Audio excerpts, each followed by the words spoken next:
হামলা হয়েছে, তাদেরকে অবরুদ্ধ করে রাখা হয়েছিল। আমি এখানে বেশি কোনো কথা বলবো না, একটি কথাই বলতে চাই যে গোপালগঞ্জের মতো জায়গায় যেখানে আওয়ামী লীগের অবস্থান এখনো অপরিবর্তিত রয়েছে, ইন্টারিমকে আমি জিজ্ঞাসা করতে চাই, প্রশাসনকে আমি জিজ্ঞাসা করতে চাই, তাদের অবস্থানটা এখন পর্যন্ত থাকলো কিভাবে?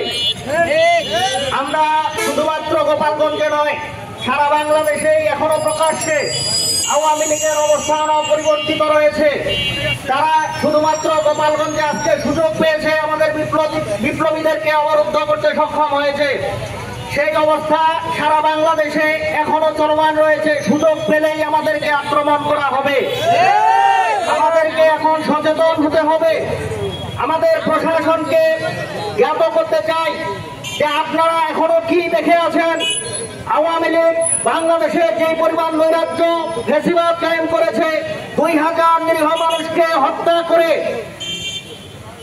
করেছে, 50,000-এর ঊর্ধ্বে মানুষকে পঙ্গুত্ব বরণ করিয়েছে।